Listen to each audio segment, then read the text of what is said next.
بہت دور نہیں ہے. تو علامہ اقبال رحمۃ اللہ علیہ نے ایک شعر کہا تھا, میرے بطور خاص اس کو نکال کے بھی رکھا تھا. علامہ اقبال کہتے ہیں ہم سمجھتے تھے کہ لائے گی فراغت تعلیم, کیا خبر تھی کہ چلا آئے گا الحاد کے ساتھ. کیا مطلب ہے اس شعر کا؟ مطلب بہت آسان ہے. علامہ اقبال رحمۃ اللہ علیہ فرماتے ہیں اس بات کی بالکل فکر نہیں تھی کہ جب ہم بچوں کو اسکول میں تعلیم دیں گے تو ہمیں اس بات کا بالکل خیال نہیں تھا کہ بچوں کے ایمان کے اوپر حملے کیے جائیں گے, بچوں کے ایمان کو خراب کیا جائے گا, بچوں کے ایمان کو ڈسٹرائب کرنے کی صحیح حاصل کی جائے گی. ہمیں نہیں تھا. لیکن اب جب میں نے ویسٹرن کے نظام کو دیکھا اور یہاں ہندوستان کے نظام کو دیکھا تب میری آنکھیں کھلی ہے اور اس کے بعد مجھے سمجھ میں آیا ہے کہ نہیں یہ ایک بڑی سازش کی تحت ہو رہا ہے. یہ سارا نظام, ابھی آپ کو مدارس و مکاتب کی اہمیتیں نہیں پتا, یہ کتنے آپ کے بچوں کے ایمان کے اندر جو اللہ اللہ کہنے والے بنتے ہیں یہ ان کے اندر داخل کیا جا رہا ہے. آپ معمولی سمجھتے ہیں یہ مکاتب اور مدارس, ابھی آپ کو اس چیز کا احساس نہیں ہے. جب آنکھیں بند ہوگی اور اللہ کے دربار میں حاضر ہو گے, اللہ کے دربار میں حاضر ہونے کے بعد جو مکاتب قائم کرنے والے ہیں, مدارس قائم کرنے والے ہیں, اللہ ان کو ایسا اجر عطا فرمائیں گے جو انکاؤنٹیبل ہوگا, جس کو کاؤنٹ نہیں کیا جا سکتا, جس کو گنا نہیں جا سکتا. اللہ تعالیٰ ان کی ماؤں کو وہ اجر دیں گے جو کاؤنٹ نہیں کیا جا سکتا, اور جو بچے ہیں ان کو خود اتنا اجر ملے گا وہ بھی کاؤنٹ نہیں کیا جا سکتا. یہ اللہ سبحانہ و تعالیٰ کا سسٹمیٹک نظام ہے. حقیقت میں مدارس ہمارے لیے نعمت ہے. اگر آپ پڑھیں گے جب آزادی کے بعد سے جو نظام چینج ہوا تو حالات خراب ہوئے, اس کے بعد حضرت مولانا منظور احمد قوقانی جو اللہ نے بڑے عجیب و غریب واضح حوالے سے لکھی ہے کہ سب سے خطرناک ہمارے یہاں جب ہمیں آزادی ملی تو اس کے بعد حکومت نے ایک بل پاس کیا تھا اور وہ تھا ایجوکیشن بل.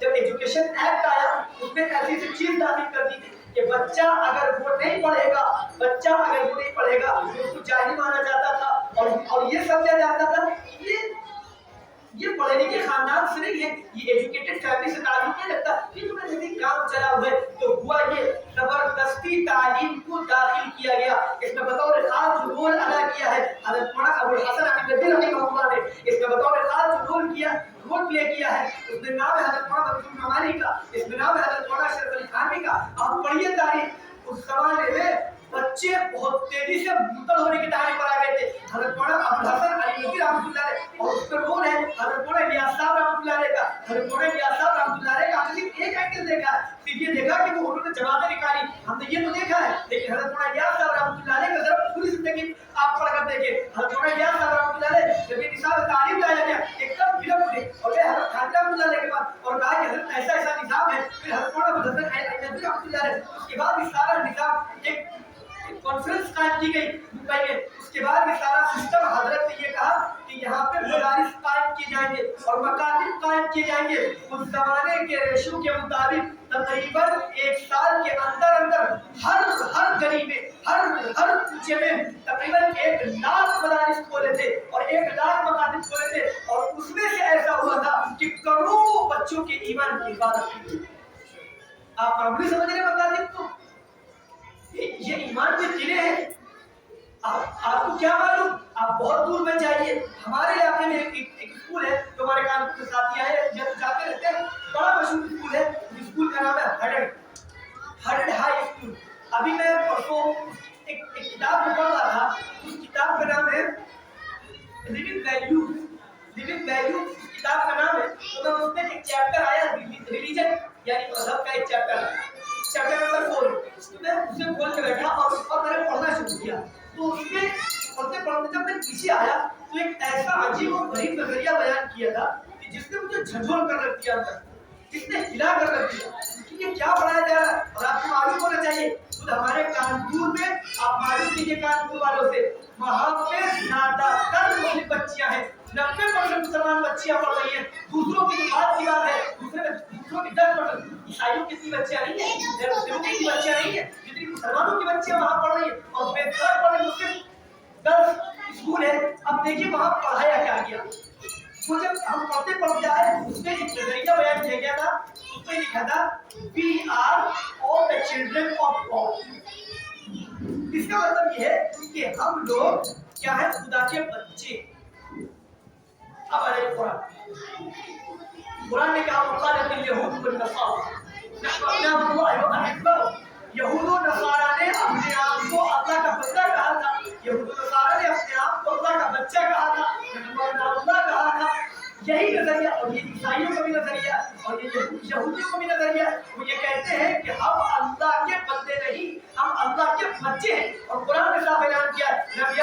یولد، نہ اللہ کو کسی نے دینا، یعنی نہ اللہ نے کسی کو جانا ہے نہ اللہ کو کسی نے دینا ہے. اور یہ پورا نظریہ وہاں پھیلایا جا رہا ہے. اور وہاں کون پڑھ رہا ہے؟ 5th کلاس کی بچی، 5th کلاس کی بچی یہ تعلیم حاصل کر رہی ہے اور گیٹ کر رہی ہے کہ اس کو یہ پڑھایا جائے گا کہ ہاں ہاں ہم اللہ کے بچے ہیں. نہیں، ہم اللہ کے بچے ہرگز نہیں ہے. اس کتاب میں یہ تعلیم دی گئی ہے کہ ہم اللہ کے بچے. اور کان کھول کر کے سنے، ہماری جو مائیں بہنیں موجود ہیں بہت تنقیدی نگاہ رکھے، بہت کرٹیسائز کر کے دیکھے. اور میں بچوں سے بھی کہتا ہوں ہم اللہ کے بچے نہیں ہیں، ہم اپنے والدین کے بچے، ہم اللہ کے بندے اور غلام ہیں. ہمارا یہی تعارف قرآن نے کرایا، انی عبد اللہ، ہم اللہ کے بندے ہیں، ہم اللہ کے بچے ہیں کہ نہیں ہے. یہ یہود و نصارہ کا طریقہ ہے. میں ایک بات یہاں پہ ایڈ کرنا چاہتا ہوں.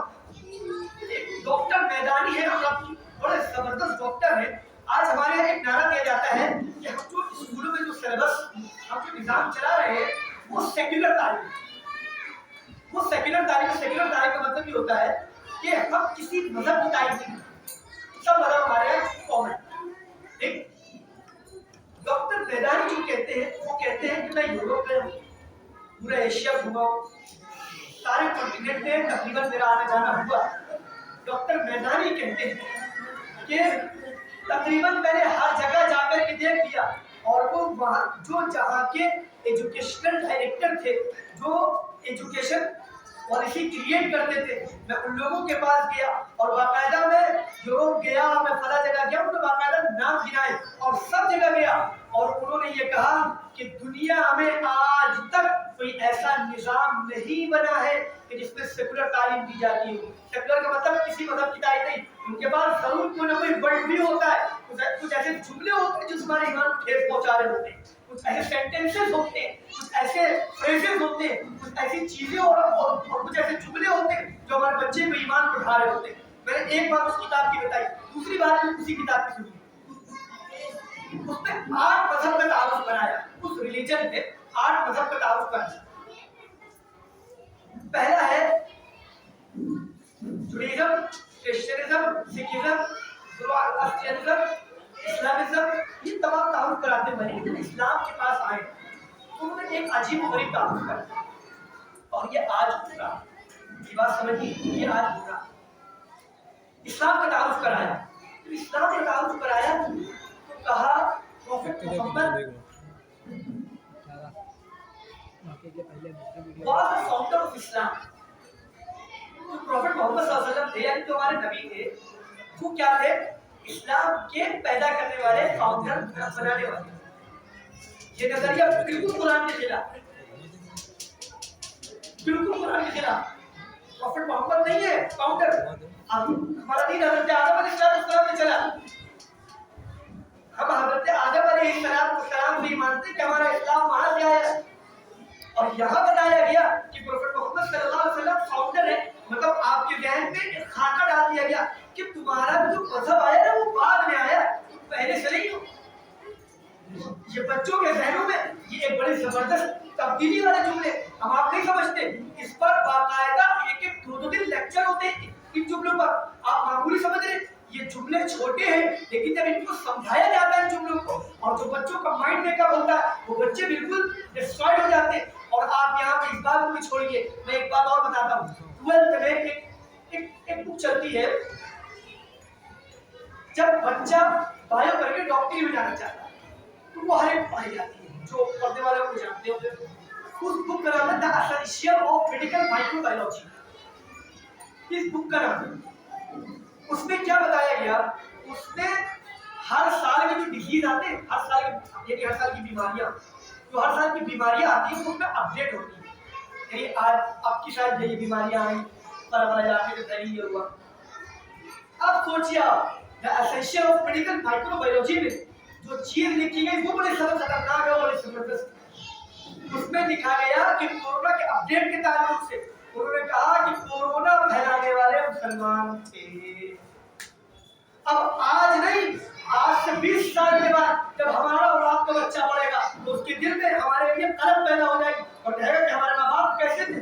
یاد رکھیے کہ 30 سال کے بعد جنریشن بدل جاتی ہے. آپ لاکھ اس کو سمجھائیے، آپ لاکھ اس کو پڑھائیے. یہ بالکل ایسا ہی ہے جیسے جنگ آزادی کے موقع پر ہمارے اکابر کی تاریخ کو بالکل ڈسٹرائب کر دیا گیا، بالکل بھلا دیا گیا.